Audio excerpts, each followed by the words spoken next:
नमस्कार, आप देख रहे हैं डेली मीडिया 24 में महपाल सिंह। एक तो चुनावी मुद्दा और दूसरा आप देखने का मौसम गर्म है और दूसरा पंचकुला की राजनीति भी गर्म हो चुकी है, क्योंकि जैसे जैसे चुनाव की डेट नज़दीक आएगी वैसे वैसे चुनावी सरगर्मियां बढ़ती जाएंगी।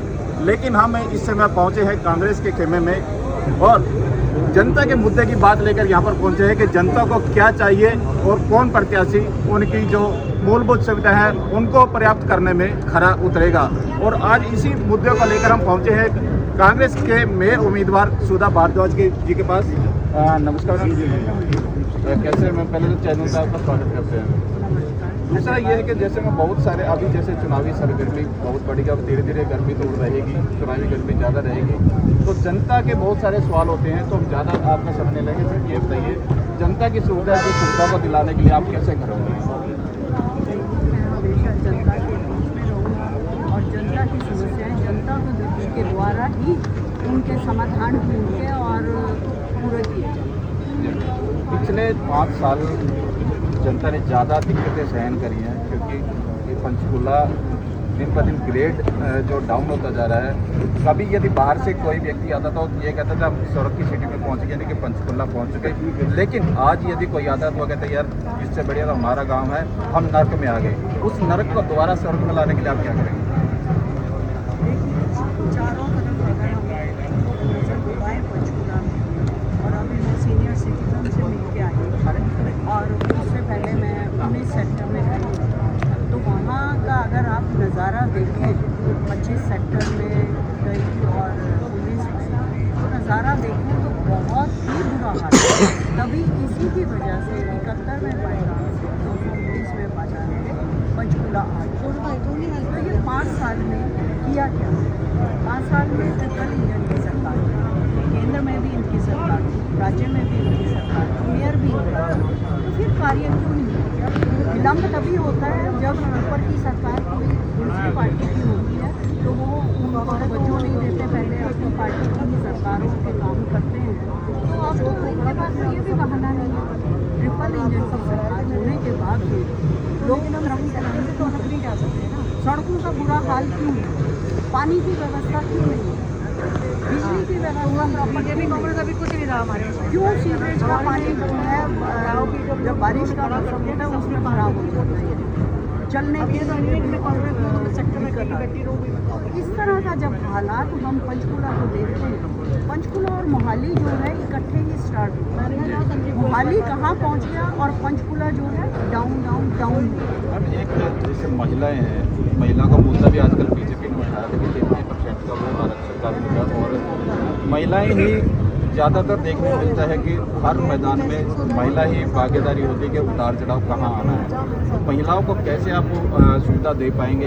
क्योंकि सबसे ज़्यादा जगह पेरेंट्स भी यदि घर से निकलता तो महिलाओं के लिए ज़्यादा चिंतित रहता है। उन महिलाओं की सिक्योरिटी या सुविधा के लिए कैसे बात करें? देखिए, सबसे पहले तो मैं ये 23% का आपने मुद्दा उठा ही दिया है। नारी शक्ति वंदन अधिनियम के बारे में बात करेंगे, जो कि उसको महिलाओं के बीच में ले जाकर भुलाने की कोशिश की जा रही है। एक्चुअली में 2023 में ये नारी शक्ति वंदन अधिनियम जो है वो पास हो चुका है, कानून बन चुका है, लागू। इन्होंने 2 शर्तें लगाकर, डिलिमिटेशन और जनगणना 2 शर्तें लगाकर इन्होंने रोका। हमने कहा कि इसको अभी लागू करो, और जो कांग्रेस पार्टी थी वो उसके साथ थी। उन्होंने ही सभी ने मिलके सभी के वोटों से जो है इसको पास किया गया। तो ये कैसे कहते हैं कि महिला अधिनियम जो है वो गिर गया, आरक्षण अधिनियम गिर गया? कैसे गिरा? वो तो गिर ही नहीं सकता। जब कानून बन गया तो वो गिर ही नहीं सकता। आप अपनी दोनों जो डिलिमिटेशन और जनगणना है उसको ख़त्म कीजिए और आप लागू कीजिए। चुनाव के समय में ये मुद्दा उठाया गया, महिलाओं की वोट लेनी है। महिलाओं को सिर्फ वोट का मुद्दा बनाते हैं।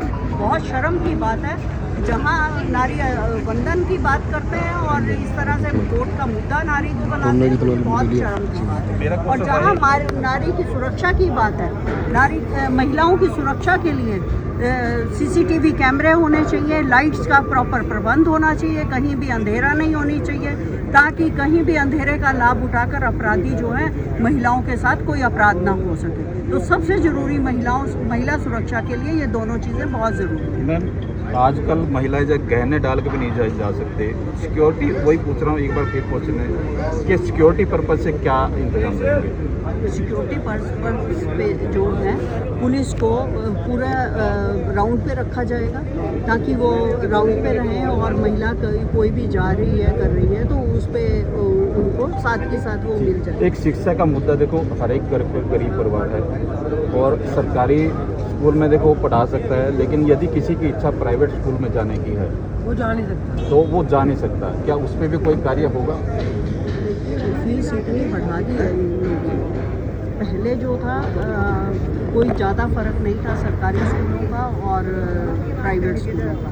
तो जो प्राइवेट स्कूल की जगह पे सरकारी स्कूलों का ही स्टैंडर्ड इतना होना चाहिए ताकि लोगों को प्राइवेट स्कूल जाने की ज़रूरत ही नहीं पड़े। वहाँ पे सारी सुविधाएं होनी चाहिए। आप सरकारी स्कूलों में जाके देखो, बाथरूम्स के हाल देखो जिनमें कि बेटियाँ पढ़ती हैं हमारी, वहाँ पर दरवाजे नहीं लगे हुए, वहाँ पर क्लासरूम में खिड़कियाँ नहीं हैं। किस तरह की सरकार है, किस तरह से कार्य कर रही है, हमें समझ नहीं आता। एक लास्ट क्वेश्चन हो रहा है, देखो 400 करोड़ की बुक तो छप चुकी है और अब कहीं ना कहीं यदि आप विजय हो जाती हैं तो उस कुर्सी पे आप भी विराजमान होंगे, तो वो मुद्दा आपके सामने भी आएगा, क्या उसमें कार्य होगा? बिल्कुल कार्य होगा।